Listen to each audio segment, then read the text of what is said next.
Mariam va rapidement vous parler un peu de son parcours et de son aventure SADEN, d'accord? Et si nous avons un peu de temps, peut-être que nous aurons un bonus.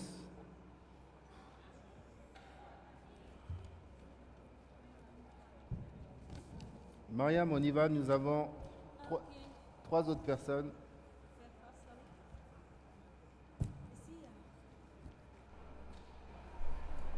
Bonsoir tout le monde. Je suis Mariam Mohamed Keita, lauréate du SADEN 2019. Je suis diplômée en gestion informatique et comptable. Je suis aussi la fondatrice et la gérante de l'entreprise Binedu Global Service, une entreprise qui est spécialisée dans le tri, la collecte et le recyclage des déchets plastiques en pavés, briques et pots de fleurs. Tout commença en 2016 quand je décidais de prendre mon avenir en main.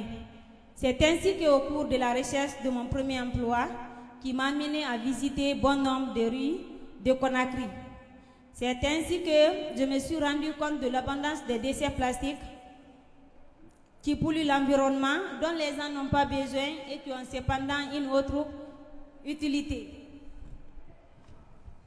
À partir de 2017, j'ai eu le privilège de participer à ma toute première formation en esprit d'entreprise réalisée par la structure Oser Innover grâce à l'appui du PNUD, au PNUD en partenariat avec la Croix-Rouge guinéenne. Cette formation m'a permis de savoir qu'une frustration peut être à la base d'une opportunité d'affaires. J'ai aussitôt commencé à penser au recyclage des déchets plastiques parce que tout simplement, ces déchets plastiques ont inondé nos villes. Face à cette situation, je me sentais dans une frustration totale. Il fallait trouver immédiatement une solution. C'est ainsi que je suis parvenue à transformer les déchets plastiques en argent, sans oublier que je contribue à protéger notre environnement. Mais ce n'est pas tout. Aussi, en mars 2019, j'ai obtenu le prix de la meilleure jeune entrepreneur en Guinée dans la catégorie engagement social lors du SADEN, le Salon des entrepreneurs de Guinée. Il est à savoir que ce prix m'a permis d'avoir beaucoup d'opportunités dans ma vie, à savoir le renforcement des capacités, le réseautage, l'acquisition de d'autres matériels de production dans mon entreprise. Et la plus importante, il m'a permis d'appartenir au plus grand réseau des femmes entrepreneurs d'Afrique.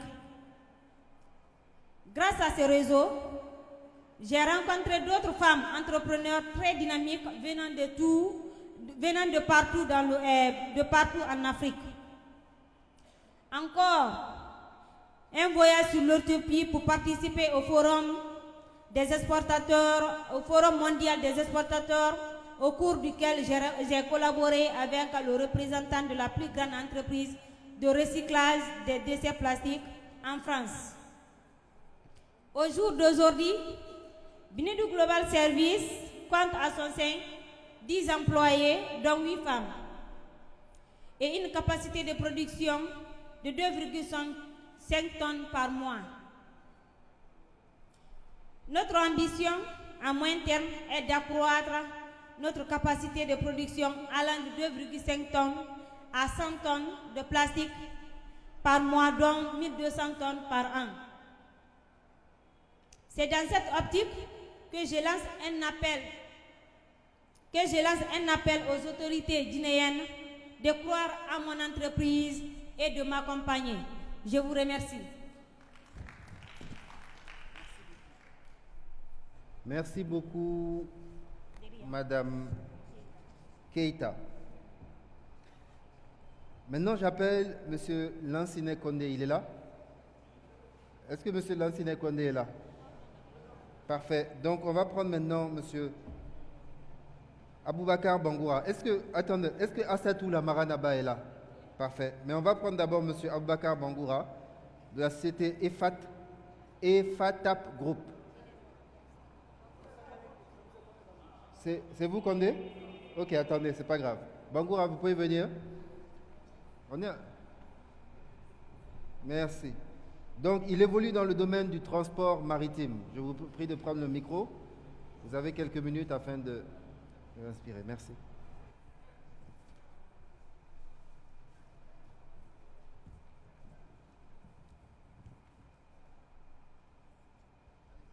Okay. Bonsoir à tous, bonsoir à toutes. Je m'appelle Bangoura Bokar. Je suis le promoteur de l'entreprise EFATAP Group, également lauréat du SADEN. Et pour la petite histoire, c'était en 2017 et j'ai bénéficié d'une opportunité de formation initiée par le projet, par un projet initié par le PNUD en partenariat avec la Croix-Rouge guinéenne. Et c'est suite à cela j'ai été invité pour un internat à Kindia. Nous avons passé au moins un mois de formation en gestion d'entreprise. Et cette formation m'a permis d'avoir beaucoup d'expérience dans la gestion d'entreprise. Et du coup, j'étais animé d'une idée. L'idée c'était quoi? C'était d'entreprendre. Et là, j'ai eu une expérience en gestion d'entreprise. Je me suis directement lancé dans l'entrepreneuriat. Mais bien avant cela, j'avais acquis un certain nombre d'expériences quand j'étais au Sénégal, dans le domaine maritime, parce que j'ai eu la chance de travailler dans un chantier naval qui m'a permis d'avoir assez d'expérience dans le domaine du transport maritime. Donc à mon retour, j'ai fait une observation sur notre pays, la Guinée, et principalement à Conakry, parce que prenons la géographie, géographiquement parlant, Conakry est entouré par des eaux. Donc j'ai vu cela, je me suis dit, alors ça c'est une opportunité qu'il faut transformer rapidement. Donc je me suis dit, c'est possible de faire un projet rapidement qui peut servir les gens. C'est là le projet Bateau Taxi m'est venu. Donc j'ai immédiatement j'ai commencé mes différentes études de faisabilité. J'ai commencé mes études de faisabilité, j'ai vu exactement que le projet était faisable. J'ai préparé mon business plan et au cours de la formation qu'on avait obtenue avec le PNUD, réalisé par la structure Oser Innover, à la fin, on nous a fait soumettre à un concours de pitch qu'on a effectué pour 5 minutes pour un nombre de 450 personnes. Sur un nombre de 450 personnes, il n'y avait que 10 personnes qui ont été retenues dans ce concours-là. Donc c'est là que je suis venu pour la première fois présenter mon idée de projet, le bateau taxi. Les membres de jury qui étaient là, ils ont vu le projet hyper pertinent et très innovant. Le projet a été retenu et j'ai obtenu ce prix qui m'a permis non seulement d'avoir un capital d'amorçage pour me permettre de rapidement faire un prototype. En même temps, ça m'a permis dans le renforcement de ma capacité. Alors, après ce prix, ça m'a beaucoup donné encore de plus de motivation pour continuer à travailler sur le projet. À partir de 2019, j'ai aussi appris le projet lancé par le Salon des entrepreneurs qui était dans le cadre de l'accompagnement des jeunes porteurs de projets. Donc je me suis intéressé au programme. Du coup, j'ai reçu un mail qui me dit que je suis invité à faire aussi un pitch sur mon projet, parce que le projet a attiré leur attention. Je suis venu, j'ai fait mon pitch, et à ma grande surprise, j'ai été appelé, j'ai été retenu parmi les finalistes. Donc, en mars 2019 plutôt, donc j'ai été appelé pour participer au grand événement organisé par le Salon des entrepreneurs et qui s'est passé à l'hôtel Calo, où j'ai été interpellé et proclamé prix du meilleur jeune entrepreneur dans la catégorie digitale grâce au projet Bateau Taxi. Alors, c'est pour dire que ce sont ces différents encouragements qui m'ont encore permis de me lancer beaucoup plus dans l'entrepreneuriat, malgré que je croyais beaucoup à cela, parce que ça faisait partie de mon rêve. Il fallait que je fasse quelque chose, il fallait que je propose une solution pour la Guinée et que cette solution-là puisse rester dans l'histoire de la Guinée. Et là, ce prix, il reste à savoir que ce prix m'a donné beaucoup d'opportunités, notamment en renforcement des capacités, en réseautage. Ça m'a permis aussi de voyager sur certains pays dont je n'avais pas l'opportunité d'y être pour le moment. Alors, et au-delà de cela, j'ai aussi eu l'opportunité d'appartenir au plus grand réseau des entrepreneurs africains de la fondation de Tony Elumelu au Nigeria, et qui s'est aussi terminé par ma nomination comme ambassadeur des entrepreneurs guinéens au sein de la fondation.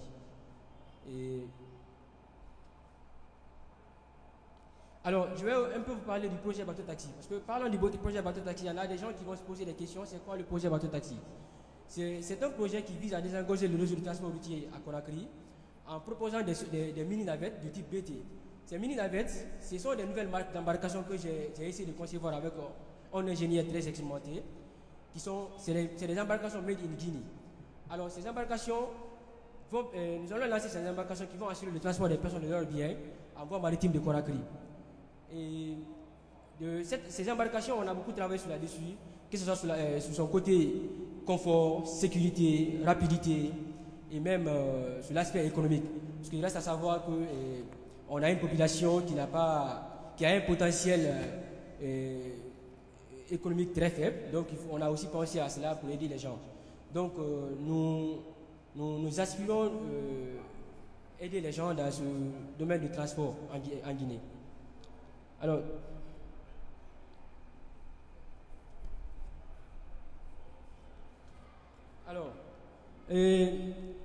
je vais aussi, pour finir cette intervention, je vais essayer de lancer un petit appel au gouvernement guinéen et à toute personne de bonne volonté et de pouvoir faire face à ce projet. Parce que là, bien sûr qu'on a obtenu assez de choses, mais nous continuons toujours à œuvrer dans le cadre de la mise en œuvre de ce projet afin que ça puisse être une réussite en Guinée. Alors, toutes ces personnes sont interpellées de s'ajouter à nous afin que ce projet puisse marcher. Donc, pour finir, je vais aussi lancer un appel aux côtés des autres jeunes guinéens, notamment les jeunes de Cancan, pour dire que quand on est jeune, c'est en ce moment qu'il faut se mettre à la tâche, commencer à travailler. Parce qu'en ce moment, on est plein d'énergie et on peut transformer assez de choses. On a un esprit très tranquille, un esprit frais pour nous permettre de transformer, pour avoir toutes sortes de solutions et trouver, allant dans le sens du développement de notre pays. Je vous remercie. Merci beaucoup Aboubakar. Merci. Alors maintenant, j'appelle Madame Assatou Lamaranaba du site actualitéféminine.com, donc qui est responsable d'un site d'actualité dédié à la gente féminine. Madame Lamaranaba, je vous en prie.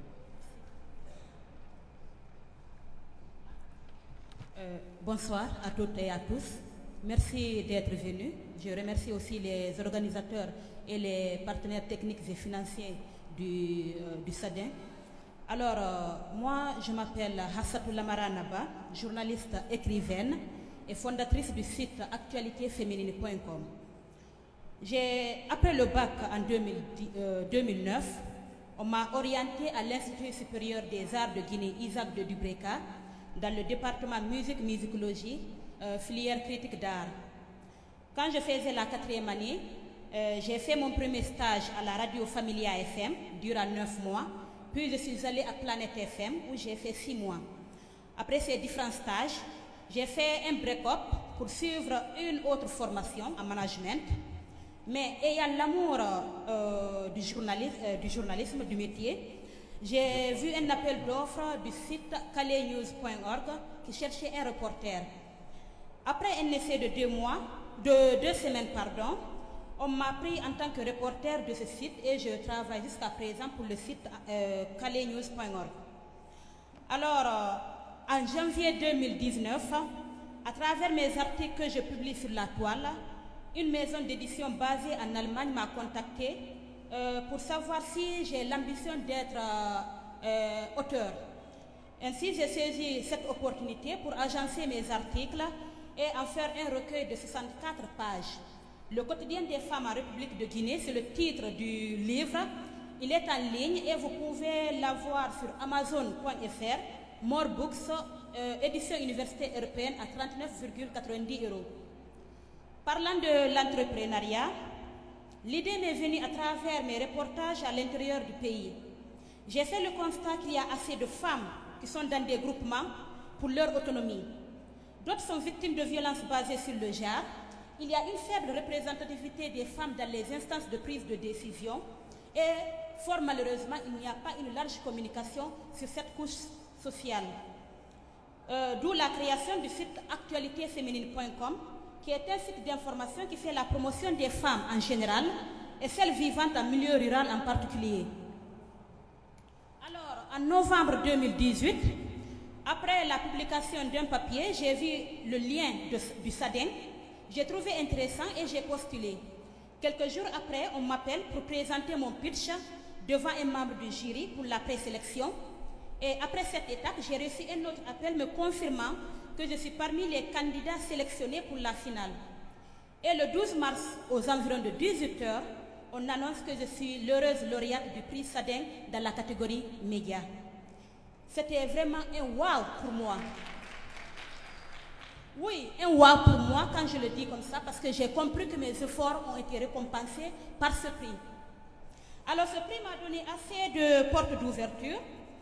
J'ai suivi assez de formations en développement personnel. J'ai pu aussi développer mon entreprise en cherchant 3 correspondants à l'intérieur du pays, notamment à Kankan ici, à Kindia et à Labé. Je compte aussi élargir dans les autres préfectures. J'ai changé le design du site pour qu'il devienne plus attrayant à l'égard des lecteurs. J'ai boosté le site. À côté de cela, j'ai suivi des formations, comme je l'ai dit tantôt, en développement personnel, en business plan et autres formations annexes. Outre ces opportunités, j'ai pu créer un réseautage avec des entrepreneurs du pays, notamment les lauréats du SADEN. On est devenu une famille, on est devenu des amis. À côté de cela, voilà, je disais qu'on est devenus des amis. Et grâce à ce prix, j'ai participé à la semaine africaine de l'industrialisation qui s'est tenue au siège de l'Union africaine à Addis Abeba en novembre dernier. À cela s'ajoute aussi le suivi de l'ITC à travers Integra et à l'APIPA. C'est le lieu pour moi de remercier les initiateurs de cet événement ainsi que les partenaires techniques et financiers qui aident les jeunes Guinéens à ne pas penser à l'immigration clandestine, mais aussi à la promotion de l'entrepreneuriat féminin. Car on sait, une femme autonome, c'est une femme épanouie, c'est une famille épanouie, naturellement c'est une nation développée. Je terminerai mon allocution par inviter mes frères et sœurs de Kankan et d'autres régions du pays à entreprendre, à avoir des idées innovatrices pour que la République de Guinée figure parmi les pays de l'Afrique les plus développés et pourquoi pas le monde. J'invite tous les partenaires techniques et financiers d'aider également Actualité Féminine parce que nous vivons des spots publicitaires, des bannières, à venir vraiment faire leur publicité à travers Actualité Féminine. Je vous remercie. Merci beaucoup, Madame Lamarana. Je vous en prie. Est-ce que Monsieur Lansina connaît donc notre 4e lauréat d'un prix SADEN qui va nous exposer son parcours.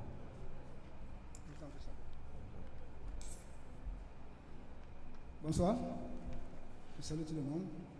Je suis M. Kwane Lansner, jeune entrepreneur au sein de l'entreprise Boudroun Service, en abrégé BS, quartier Carrefour Moria. Faut bien. Je vais vous parler un peu de mon parcours. Quand tu ne connais pas là où tu quittes, tu ne sauras pas où aller. J'ai terminé mes études en 2009, l'Université Julius Nyerere de Kankan, je suis biologiste de formation. Entre-temps, j'ai donné les cours de biologie dans les lycée Marin Gabi de Kankan, lycée Mourefina Diabaté de Kankan et le collège Bordeaux de Kankan. J'ai poussé les pions, mais ça ne va pas. Par fini, je faisais la décoration aussi, j'ai poussé les pions, ça ne va pas. Je me suis décidé de retourner à la source. J'ai commencé l'agriculture, je faisais au moins 4 parcelles collées de maïs. Petit à petit, l'oiseau fait son nid. Entre-temps, j'ai eu un petit moyen et j'ai pensé maintenant à faire une extension de travail aussi. J'ai décidé de faire une toute petite ferme à Carrefour Moria. J'ai acheté au moins 1200 têtes de poulet. Je voulais dans ce domaine-là. L'année passée, en 2019, j'ai assisté le Saden de Conakry 2019. Dieu merci. Au cours de ce parcours-là, j'ai eu maintenant des idées d'innovation encore de mon site. Après là-bas, j'ai innové encore de faire une projection de ce que je fais. J'ai entrepris là-bas d'augmenter maintenant mon système de sens pour évoluer très vite. J'ai eu encore un hectare de 3,5 hectares. J'ai fait une extension maintenant de 3,5 hectares à Carrefour Moria toujours. Maintenant, j'ai divisé maintenant le travail. Le premier côté, c'est la ferme. Le deuxième côté, maintenant, ça, c'est le maraîchage.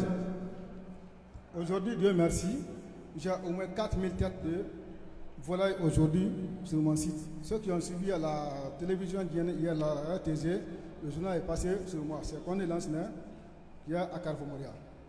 Donc, Dieu merci, je suis toujours sur le Sadin et je supporte directement ce que le Sadin a prononcé pour nous. Je suis très ravi de voir le Sadin réalisé en Haute-Guinée cette année.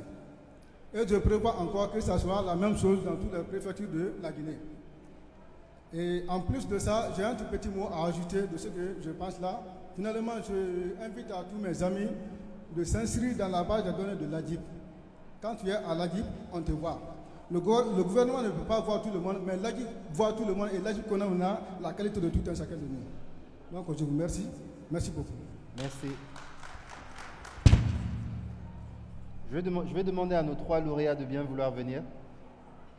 Madame Keita, Aboubakar et la Marana. De bien vouloir venir sur scène, s'il vous plaît, pour répondre sans doute à quelques questions. Nous avons encore du temps.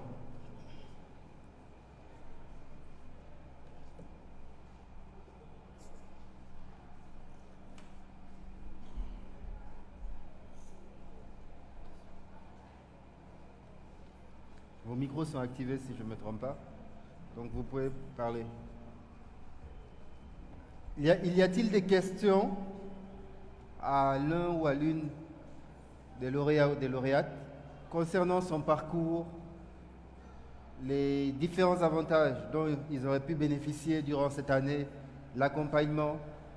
Quelqu'un a-t-il des questions ou une question? Pas de questions? Vous? Je vous en prie.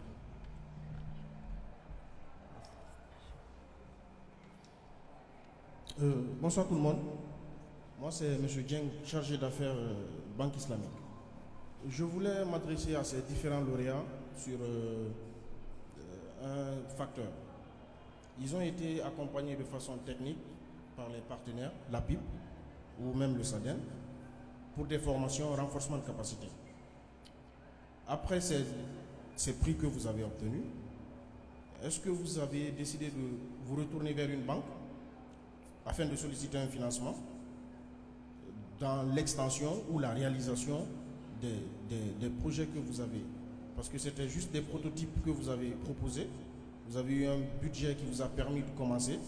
Mais derrière, sur la phase extension, est-ce que vous vous êtes adressé à une institution financière de la place? C'était ça ma question. Merci. Merci beaucoup. Donc, y en a-t-il parmi vous qui suite à l'aventure Saden, avait eu à faire affaire avec une banque? Et la question vient d'un banquier. Aucun de vous n'a eu affaire avec une banque? Moi, j'ai eu affaire. Vas-y, je t'en prie, Aboubakar. Parce que même le nom est une réponse, on peut développer dessus. Parce que ça serait intéressant si aucun de vous n'est allé vers une banque. Ok, c'est bon. Alors, pour répondre à cette question, bien sûr qu'il est très important d'avoir des prix, parce que dans ces prix, on gagne des subventions qui peuvent nous permettre de pouvoir développer un certain nombre d'activités dans l'entreprise.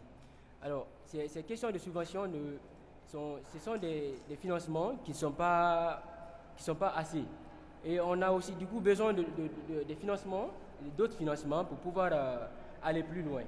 Et ces financements, on a l'impression, à chaque fois on nous dit cela, il y a des gens qui le disent à chaque fois, et si tu as des possibilités de partir dans les banques. Dans les banques, généralement, l'accès au financement dans les banques n'est pas quelque chose de facile. Par contre, il y en a des gens pour qui c'est facile. Moi, par exemple, actuellement, j'ai la chance, parce qu'avant même d'être là, la semaine passée, j'ai été appelé par ma banque qui avait vu mes différents mouvements. Ils ont commencé à me proposer si je n'ai pas besoin d'un financement. Mais là, je n'ai pas donné une réponse favorable. Ça, c'est un cas particulier. Mais de façon générale, bon nombre de jeunes en Guinée ont du mal à accéder au financement avec les banques. Pourquoi? Parce que les conditions des différentes banques sont très complexes. Surtout le côté, c'est, disons, de forcément déposer une garantie. Et cette garantie, ce n'est pas tout le monde qui peut avoir cette garantie. Généralement, c'est des garanties qui peuvent aller au-delà du montant demandé. Et si toi, tu n'as pas d'argent, tu demandes de l'argent, on te demande une garantie, tu n'as pas cette garantie, tu as du mal à avoir accès à l'argent. Donc, vous voyez combien de fois il est difficile d'avoir accès au financement des banques. D'accord, excuse-moi de t'interrompre. Pour répondre à la question, toi, ça t'est arrivé de faire un prêt ou pas auprès de la banque? Pour l'instant, je n'ai pas essayé. Et quand on me l'a proposé, on vient de me la proposer, je n'ai pas encore donné une réponse favorable. J'ai commencé par cela. D'accord, parfait. Et y a-t-il une autre personne qui aimerait partager son expérience? Moi, je vais poser une question. C'est monsieur comment? Excusez-moi, monsieur Dieng. Monsieur Dieng, je vais vous poser une question pour tous les entrepreneurs ici. Justement, l'accès au financement, ça va être d'ailleurs un panel aujourd'hui, mais je vais vous poser spécifiquement la question, vu qu'on a du temps. Vous qui êtes banquier, et avant de poser ma question, j'aimerais au nom des organisateurs du Salon des entrepreneurs de Guinée, remercier la Banque islamique de Guinée, qui est un partenaire du Salon des entrepreneurs et qui a contribué à la réalisation de cet événement. Ceci dit, monsieur Dieng, justement, vous, la Banque islamique de Guinée, on sait aujourd'hui que l'accès au financement est un gros problème auprès des jeunes. On sait que justement, comme il l'a dit, soit vous mettez de l'avant, pas vous, je parle du système bancaire, le fait que les sociétés soient trop jeunes, qu'elles n'ont pas par exemple 3 à 5 ans d'existence, ou le fait que voilà, la trésorerie, vous mettez souvent le manque d'expérience, le manque de garantie. De manière concrète, qu'est-ce que la Banque islamique de Guinée propose si elle a des solutions? Si elle n'en a pas aussi, vous seriez comme les autres banques. Mais de manière concrète, qu'est-ce qu'elle propose? Telle est la question. Merci, M. Sako. C'est bien vrai que ça se dit très souvent que les entrepreneurs ont du mal à avoir accès à des financements dans les différentes banques de la place. Je vais répondre à votre question, mais je voulais juste commenter un peu. Nous, en tant que banquiers, si nous devons financer un projet, forcément, c'est d'abord en premier lieu, c'est l'aspect rentabilité. En second lieu, c'est le mandat social que nous, banques islamiques, que nous avons. Si le projet il est financé par une banque et que derrière, nous n'avons pas une visibilité sur sa capacité de remboursement, qui n'est nul autre que soit les recettes attendues, soit le contrat qu'il doit réaliser, ou le projet en question, si nous n'avons pas une visibilité sur ces recettes-là, parce que là je parle en risque, je ne parle pas pour le moment garanti, parce que derrière nous aussi nous ne nous finançons pas pour qu'en retour les fonds ne reviennent pas. Donc si on n'a pas une visibilité sur sa capacité de remboursement, ça devient très compliqué. Côté garantie, chez nous à la Banque islamique, la garantie ce n'est qu'une pression morale. Moi dans un dossier de financement, la première des choses que j'apprécie, c'est qu'est-ce qu'il faut mettre en place pour permettre à cet entrepreneur de me rembourser. tout facteur qui viendrait empêcher cela représente un risque. Donc il faut le circonscrire. Si on n'a pas de mécanisme pour circonscrire ce risque-là, ça devient très compliqué pour nous banquiers. Parce qu'après, nous allons nous retrouver dans un autre processus d'impayé, d'immobiliser, il faut déclasser et tout. Donc, au-delà de ça, nous avons aujourd'hui un produit très adapté aux jeunes entrepreneurs qu'on appelle la Moudaraba. C'est un produit d'associé.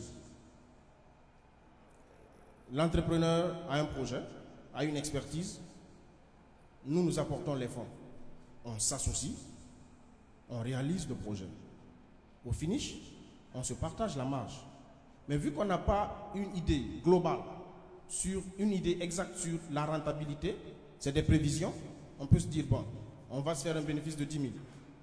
Mais on peut ne pas avoir les 10 000. On peut avoir plus que 10 000. Donc le mieux, ce serait de repartir le bénéfice en clé de répartition à la base. Vu que c'est moi qui apporte les fonds, on discute. Vous me proposez 50%, on discute. Si on s'accorde sur des clés de répartition, nous allons sur cette base-là. Mais il y a d'autres conditions qui doivent être forcément remplies par le client, dans la mesure où si nous mettons nos fonds et que le client ne se donne pas à 100% dans la gestion, ça, c'est un peu compliqué pour nous.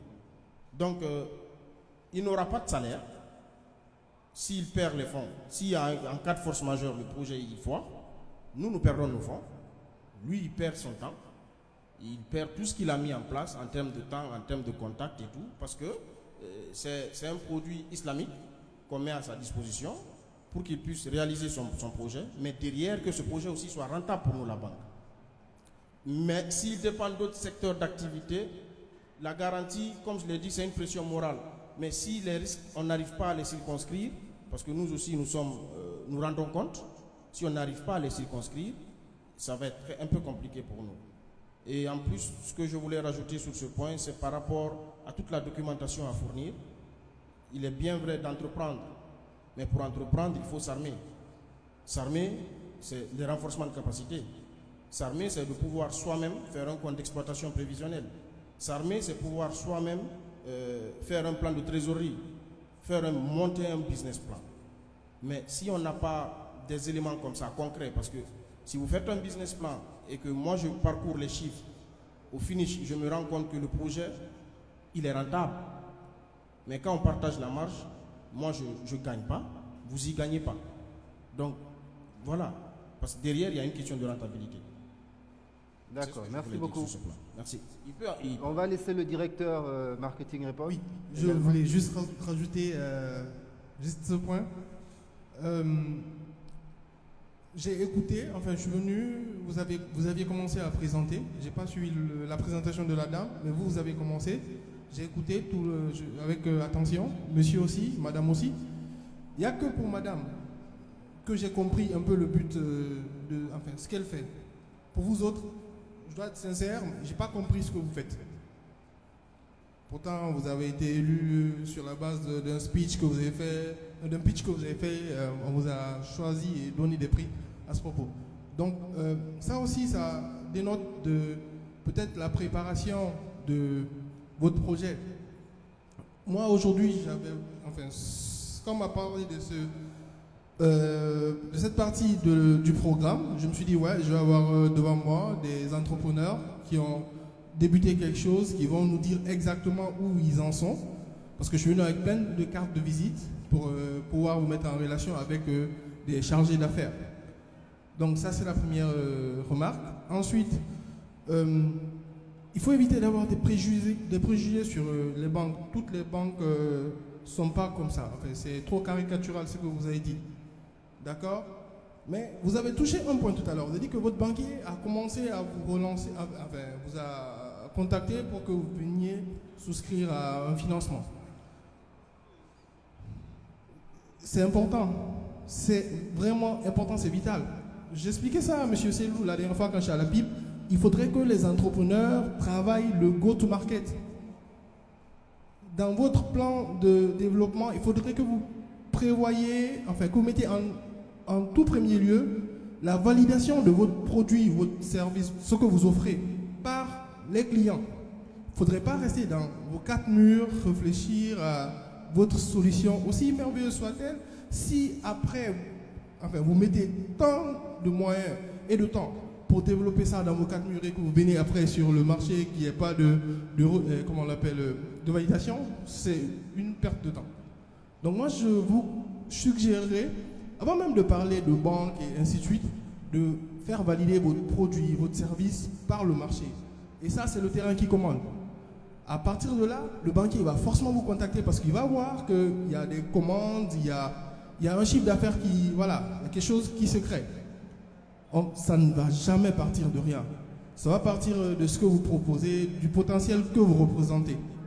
Donc, il faut vous ancrer ça dans la tête et faites du go-to-market vraiment l'étape numéro 1 de votre plan de développement. Merci. Merci beaucoup, monsieur le directeur marketing. Y a-t-il une autre question là-bas? Merci bien. Vous voulez intervenir entre-temps? Vous avez le droit de les contredire. Non, vous ne voulez pas?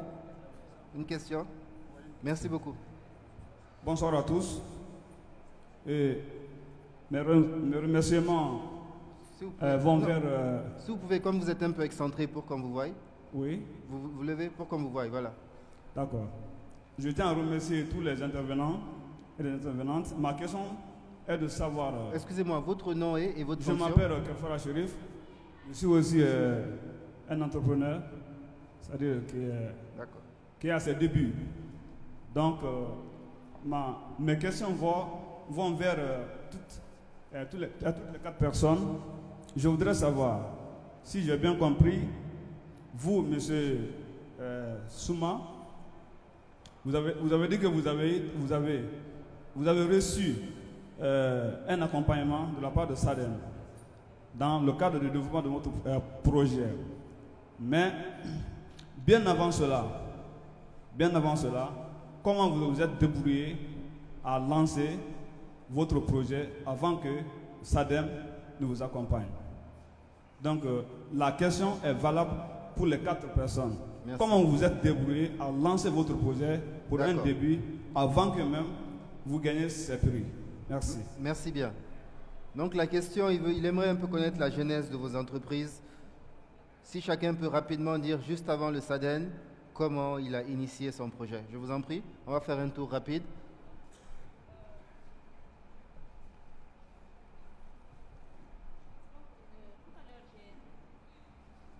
Tiens. Tout à l'heure, je disais que je suis reporter aussi pour un site d'information qui est calenews.org. Donc, chaque fin de mois, on me paye. Et par la grâce de Dieu, il y a les parents qui mettent, notamment ma maman. C'est le lieu de remercier ma maman parce que c'est elle qui m'a aidé vraiment à booster cette entreprise. C'est elle qui m'a donné cette innovation. Elle m'a dit, vraiment, engage-toi à entreprendre. Donc, à chaque fois, elle me donne de l'argent et moi aussi, ce que je gagne dans le salaire, j'investis pour le site. Et à côté de cela, il y a eu beaucoup d'ONG qui ont vu vraiment que le travail que je fais, franchement, ça donne, c'est intéressant. C'est intéressant et responsable. Donc, du coup, quand il y a des activités, on m'invite pour la couverture de l'événement et en contrepartie, on me demande vraiment combien je fais payer, par exemple, un public reportage ou bien s'il y a vraiment un communiqué à faire passer, c'est ainsi que je fais pour que le site aille de l'avant. Je ne sais pas si c'est bon. Ma maman, oui.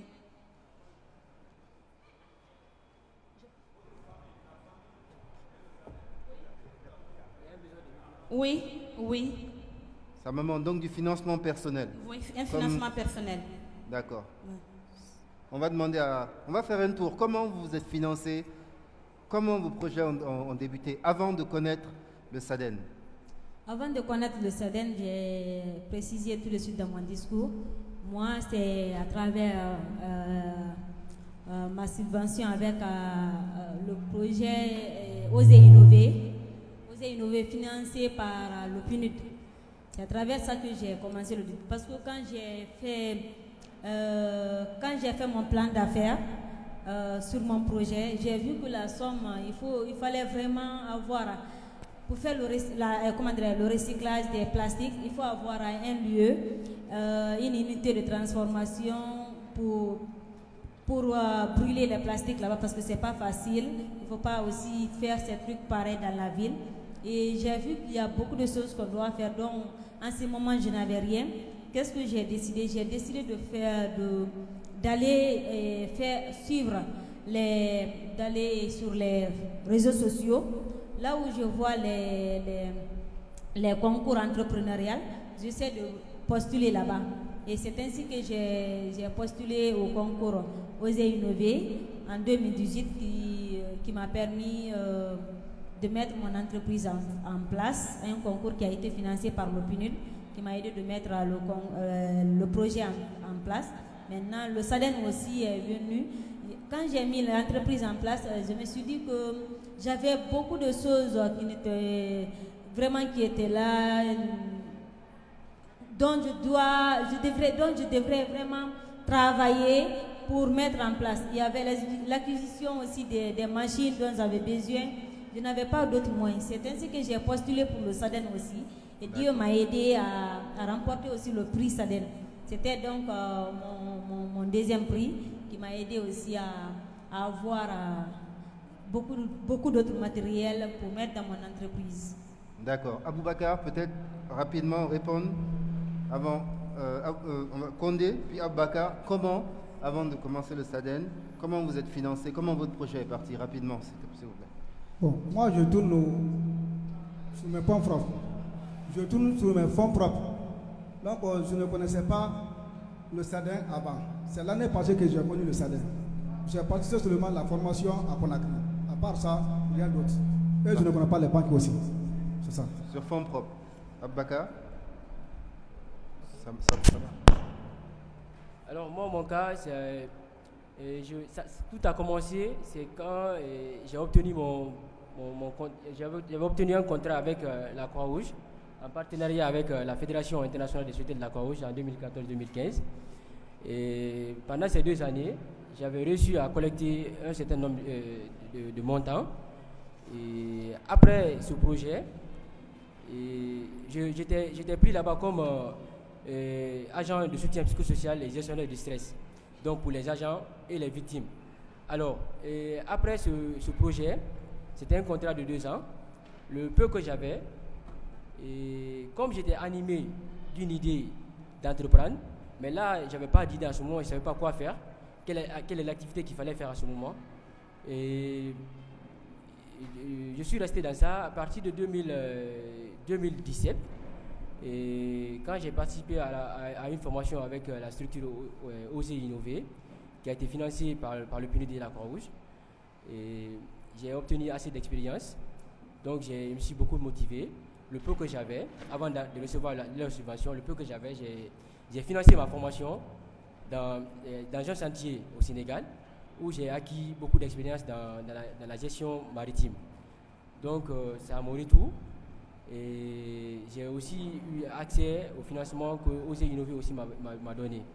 Donc, parce que j'avais pensé à un projet qui œuvre dans le même cadre. Donc il fallait avoir une expérience pour que mon profil soit adaptable au projet que j'ai, afin que je puisse promouvoir le projet jusqu'à sa réalisation.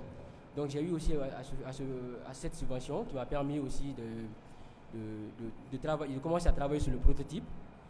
Et après tout cela, en 2019, je suis aussi parvenu à être pris du SADEN, qui m'a aussi donné une subvention et m'a permis aussi d'avoir d'autres formations en renforcement des capacités. Donc voilà. D'accord, Bakar, parfait. Donc, si j'ai bien compris, un mélange de fonds propres et de la subvention. Une subvention que tu as eue. D'accord, merci beaucoup. Alors, très cher lauréat du SADEN, de la première édition du SADEN, nous vous remercions pour votre participation. Merci également pour vos questions. Merci. Je vais vous libérer. Nous allons passer maintenant à la prochaine session. Je vous en prie. Nous allons parler, le dernier panel de ce jour va porter sur la finance innovante pour les jeunes agro-entrepreneurs. On sait que les questions d'argent intéressent